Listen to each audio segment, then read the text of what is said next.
بسم الله الرحمن الرحيم. ازيكم يا بنات؟ عاملين ايه؟ يا رب تكونوا بخير. النهارده ان شاء الله هنعمل النوتيلا في البيت بطريقه حلوه جدا وسهله وسريعه، وفي دقيقه هكون خلصانه معاكم. احنا عارفين موسم المدارس بدأ وولادنا بيحبوها في السندوتشات. يلا بينا نجهز الوصفه بتاعتنا.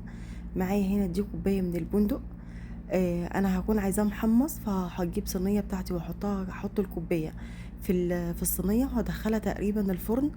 يتحمص بس مش اقل مثلا من 5 دقايق. هو ما خدش وقت خالص في الفرن.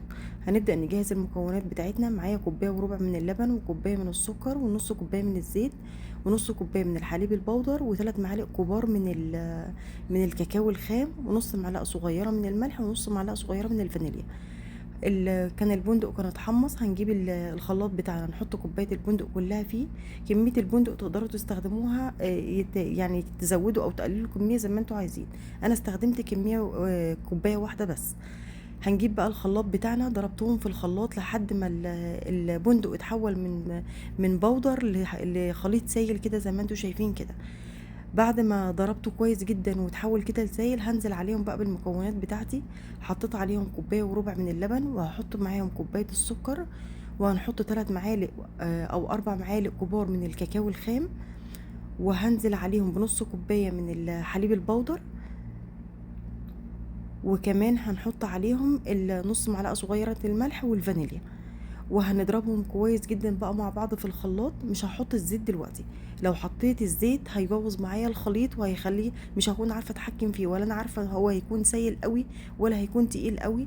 فانا هضرب المكونات الاول كلها مع بعض، وبعدين انزل بالزيت بالتدريج. هحط معلقه معلقه كده، وبعدين اضربها لحد ما اوصل للقوام اللي انا عايزاه. انا ما استخدمتش النص كوبايه كلها، انا استخدمت يعني سبت فيها حاجه بسيطه، يعني مثلا اقل من النص، حاجه بسيطه. وطلعت بقى معايا بالشكل اللي انتوا شايفينه ده. ضربت فيها لحد ما وصلت معايا بالقوام الكريم الناعم اللي انتوا شايفينه ده. بجد وطعمها والله احلى من الجاهزه. طعم البندق فيها مديها طعم حلو. لو عايزين تستغنوا من البندق، تستغنوا عن البندق، بيبقى فيه اللي هي نكهه البندق، تقدروا تجيبوها وتحطوها مع الوصفه، هتديكوا نفس النتيجه بالظبط.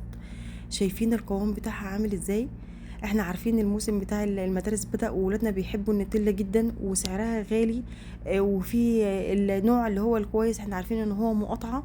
فاعملوها في البيت هتديكوا نفس الطعم ونفس النتيجة. اعملوها بقى سندوتشات، جيبوا عيش توست وحمصوه، جيبوا عيش فينو. هتنفع معاكم، حلوة جدا للسندوتشات. جربوها وان شاء الله تعجبكم. وكده اكون وصلت معاكم لنهاية الفيديو، وان شاء الله اشوفكم في فيديو جديد ووصفة جديدة بإذن الله.